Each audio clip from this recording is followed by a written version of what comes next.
Chapter 13, The Sage Who Spoke Only Once. High in the mountains lived a sage who was unlike any other. He spoke only once to each visitor, never twice, never in clarification. His single sentence was said to contain exactly what the seeker needed, no more, no less. People traveled for weeks to meet him. Some hoped for prophecy, others for instruction, healing, or assurance. Many arrived prepared with long stories. He always listened silently, patiently, and when they finished, he would offer one sentence. Then he would close his eyes, signaling that the conversation was done. Some left transformed, others left confused or angry, but no one received a second sentence. One day, a young man named Renzo arrived. He was ambitious, intelligent, and deeply troubled. He felt trapped between his desire to succeed and his fear of failing. He lived with constant anxiety, always calculating his next move, never at peace. When his turn came, he sat before the sage and poured out his life. The pressures he faced, the expectations of his family, the dreams that kept him awake, the doubt that choked him daily. He confessed everything, believing that with enough detail the sage would tell him exactly what to do. When he finished, the sage nodded. He leaned forward slightly and spoke his single sentence, "You are terrified of choosing, because without struggle you would lose your identity." Then he closed his eyes. Renzo froze. That was it? That was the wisdom he had traveled for? He wanted more. Explanation, guidance, a roadmap. He waited. The sage remained silent. Frustration boiled. Renzo bowed stiffly, left the hut, and began the long trip down the mountain. His mind obsessively replayed the sentence, dissecting each word.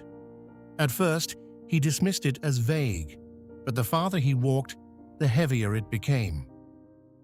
You are terrified of choosing, because without struggle you would lose your identity. He began to see the truth. His whole life, he had defined himself by difficulty. The underdog, the fighter, the one who overcame. He believed struggle made him worthy. So whenever life became simple, he sabotaged it.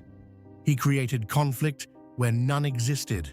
He overthought decisions, courted failure, and clung to suffering because it validated the identity he secretly cherished. Without struggle, who would he be? Without chaos, what story would he tell? He realized he feared ease more than failure, because ease gave him nothing to fight. And without a fight, he didn't know how to exist. He had spent years asking the universe for clarity when clarity had been available the entire time. But he rejected simple paths, thinking they were unearned. He believed value only came through difficulty. So whenever simplicity arrived, he dismissed it, saying, "This cannot be right. It's too easy." Renzo felt exposed. The sage had not told him what to do.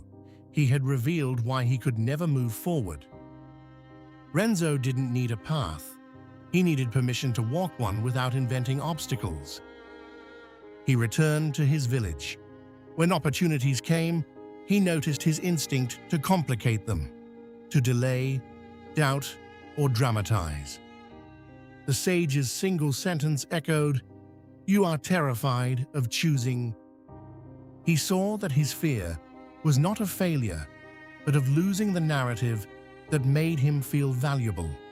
The struggler, the sufferer, the persevering hero. One afternoon, a friend offered him a chance to collaborate on a meaningful project, something Renzo had always wanted. His first instinct was to postpone, saying he needed time to think. But he stopped. He felt the familiar urge to overcomplicate. He recognized the habit, the identity clinging to struggle. He said yes. For the first time, he chose without hesitation, without drama. And in that moment, something inside him softened. He felt relief, an unfamiliar peace. In the months that followed, his life began to change. Not because the world gave him easier paths, but because he no longer demanded difficulty as proof of worth. He understood that growth could be nourishing, not punishing, graceful, not painful. Soon, he began helping others recognize the same pattern. How many people cling to suffering because it provides identity? Some wear trauma like armor. Others glorify exhaustion as proof of devotion. Many believe that unless they suffer, they haven't earned joy. The truth is simple. Suffering is not a virtue. It is a teacher meant to be graduated from, not worshipped. The sage had revealed that Renzo's prison was self-inflicted. His chains were made of stories he refused to release. The door had always been unlocked. Years later, Renzo returned to the mountain. The sage was older, but unchanged, quiet, present. Renzo bowed deeply.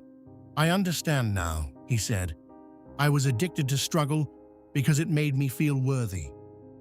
I thought identity required battle, but identity requires presence." The sage smiled faintly and said nothing.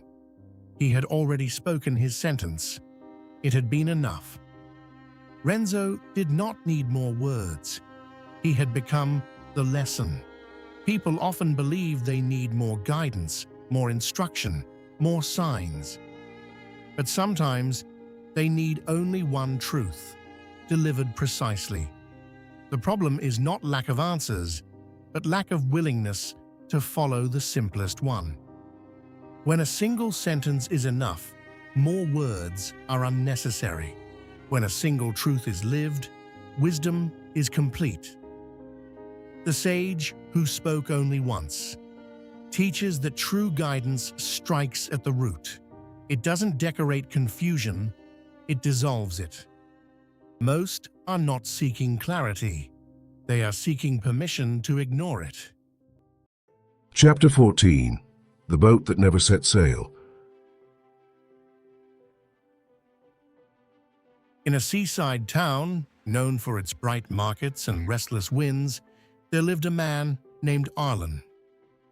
He had spent years building a magnificent boat, large, sturdy, crafted with exquisite care. Every plank was chosen deliberately. Every knot was tied with pride. Villagers admired it whenever they passed. Some called it the finest vessel the town had ever seen. Arlen believed this boat would carry him to a new life, one filled with adventure, freedom, and meaning. Yet despite his constant preparation, the boat never left the shore. Every morning, Arlen would inspect it, checking sails, polishing wood, tightening ropes. Every evening, he would make repairs to things that did not need fixing. He told himself he was being thorough, that he would set sail once the final detail was perfect. Days turned to months, months into years. The boat remained anchored. People encouraged him. "The sea waits for you," they said. Arlen would smile nervously. "Soon," he answered. "Just a few more adjustments." But there were always adjustments. Eventually, a traveler asked, "Are you preparing to sail or avoiding the journey?" Arlen bristled. "Preparation is wisdom." The traveler replied, "When preparation becomes avoidance, it is fear wearing discipline as disguise." That night, Arlen could not sleep. He realized he had been building for so long that he no longer remembered how to begin. He had mistaken endless readiness for safety. In truth, it had become a prison. He visited an old sailor in the village, a man with weathered hands and eyes that had seen storms. "How do you know?" Arlen asked. "When a boat is ready." The old sailor chuckled. "A boat is ready once it floats and responds to the wind. After that, every lesson comes from the sea, not the shore." Arlen was quiet. "But what if I'm not ready?" "No one is ready," the sailor said. "Readiness is a myth invented by those who fear the unknown. The sea teaches as you go." The next day, Arlen stood on the dock, staring at his creation. He realized he had been building so he would never have to sail. The boat, once a symbol of freedom, had become a monument to hesitation. He imagined storms, damage, failure, but then he imagined something worse: dying beside a perfect boat that never touched the water. The old sailor joined him. "There are two tragedies in life," he said: "never getting what you want, and getting it while being too afraid to use it." Arlen felt that truth deeply. He looked at his hands, strong, capable. He looked at the sea, vast, uncertain, alive. He realized the shame he feared was not in failing, but in never trying. Preparation had become an excuse to avoid the risk of living. He untied the ropes. As he pushed the boat into open water, his heart pounded. The wood creaked beneath him, unfamiliar, uncomfortable. The wind stretched the sails. The dock shrank behind him. For the first time, the boat was what it was meant to be: used. At first, Arlen clung to control, adjusting sails constantly, worrying about every shift of wind. But soon, he learned the sea was not his enemy. When he relaxed, the waves guided him. Storms came. He survived. Sun rose. He continued. He made mistakes. He learned. Far from shore, he found freedom not in control, but in surrender, in allowing life to meet him with uncertainty. Years later, he returned to his village. His boat was weathered, its paint peeled, its sails patched. It did not look perfect anymore, but it looked alive. People gathered to hear his stories. A young man asked, "How did you know you were ready?" Arlen smiled. "I wasn't. I became ready by going." He continued, "You can spend your whole life preparing, but at some point the only teacher left is experience." The villagers noticed something else. Arlen himself had changed. He stood taller, but with softness.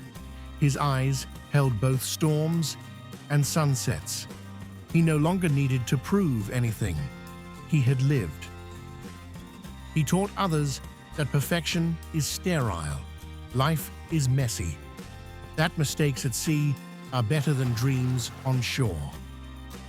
That the greatest danger is not failure, but stagnation, anchoring in safety until time pulls you under.